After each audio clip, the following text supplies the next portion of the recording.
Welcome to the 5-Minute English Vocabulary Podcast. My name is Herbert Lee, and I'll be your host. Now you can easily improve your vocabulary without memorizing long lists of boring words, and still develop a powerful command of English. You'll learn the origin of words, or etymology, told as easy-to-remember stories. You'll also hear some jokes, and learn some idioms as well. Episode 7. British and American English. Britain and America are two countries that are divided by the same language. I grew up on the east coast of Canada, so I got a taste of both worlds. In school, we followed British English, British spelling, British pronunciation, and British vocabulary. Because of television and Hollywood movies, we picked up American English. The English language is spoken worldwide, but the two that use it as their official language are Britain and America. However, the two nations have developed different dialects of English that can be quite confusing for English learners.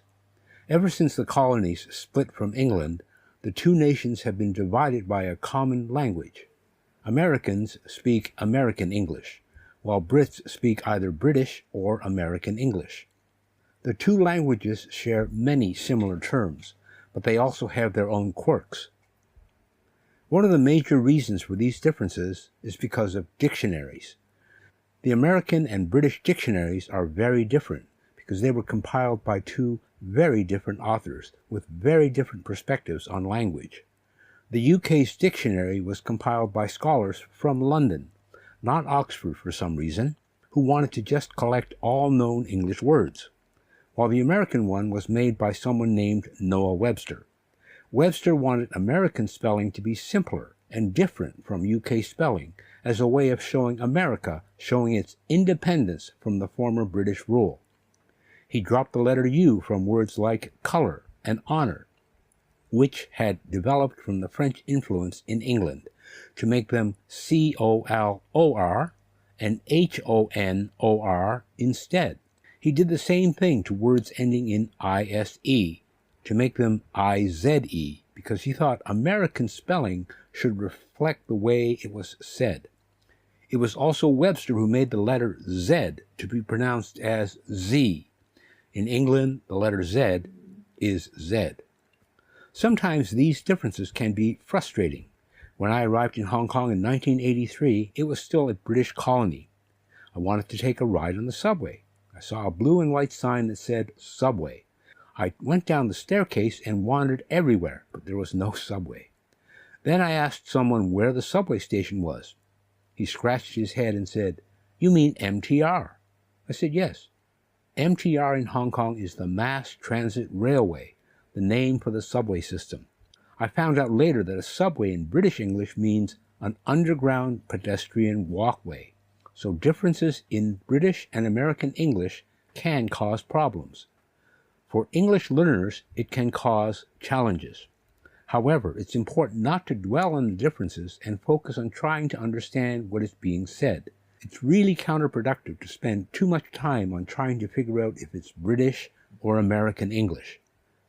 Just try to get a mix of listening to both British and American English, and you will understand everything better. There are different ways to say the same thing in British and American English. Not that one is right or wrong, just different. And I think this is the way you should look at it. Don't try to make the comparison. When you hear things that don't seem right to you, don't think, are they using British or American pronunciation? Just listen to it and try to understand it. That's the important thing. So, advertisement. In the U.S., you would say advertisement. In Britain, you would say advertisement. ANTI. In America, anti. In England, anti. CLERK. In America, it's a clerk. In England, it's a clerk. CONTROVERSY. In America, controversy. In Britain, controversy. DEBRIS. Litter or garbage. In America, they say debris. In the UK, debris. laboratory. In America, laboratory. In the UK, laboratory.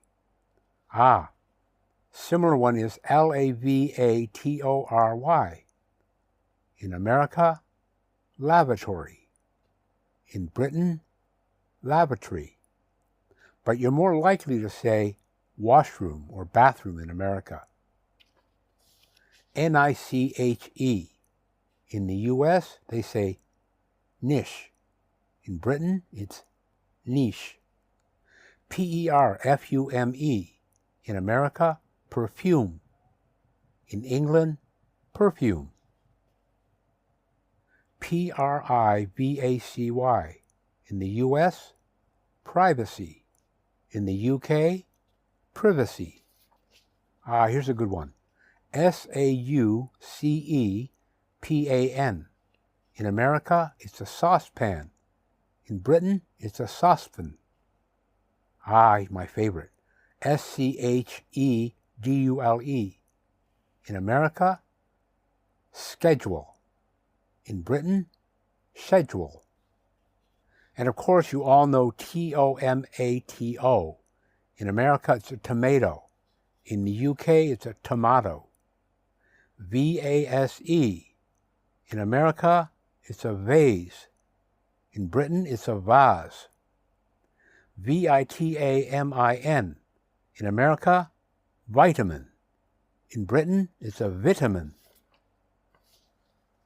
Here are some expressions and idioms that are slightly different on both sides of the pond, Britain and America. In Britain, you would say, bat an eyelid. In America, you would say, bat an eye. Usually it's used in a negative form, so I didn't bat an eye or I didn't bat an eyelid means I wasn't concerned or it didn't throw me off. In Britain, they will say, carry the can. In America, they say, hold the bag. So this means basically the person who is responsible. If there's a mistake, this person is left holding the bag. He's left with the responsibility. In the UK, when you're upset with someone, you'd say you're cheesed off. But in America, you would say you're teed off. Here's one of my favorites. If you're feeling hungry, in the UK, you would say you're feeling peckish. But in the US, you'd be more likely to say, I have a case of the munchies. In Britain, when the company goes bankrupt, you say it goes bust. But in America, you would say, go broke. Something about cars. So if you run a red light, that's an American saying. In England, they say, jump the lights. So that's when you cross the light after the green light has turned yellow. They say you jump the lights in the UK, run the red light in America. When something is done that's not proper, in England, you would say, that's not the done thing. In America, you would say, that's not socially acceptable. If someone is nervous about something, in British English, you would say they're on tenterhooks. In America, you would say on pins and needles. When you're trying to encourage someone to do better, in British English, you would say, time to pull your socks up. In America, you would just say, try harder. Another one about cars. When something is the best in their field, like the best product, in Britain, you would say it's the Rolls Royce of, whereas in America, you would say it's the Cadillac of. When someone is really clever, in Britain, you would say they're sharp as a needle. In the US, you would say they're sharp as a tack. The low man on the totem pole, someone who's not very important. In America, we refer to them as small potatoes, whereas in England, they're called small beer.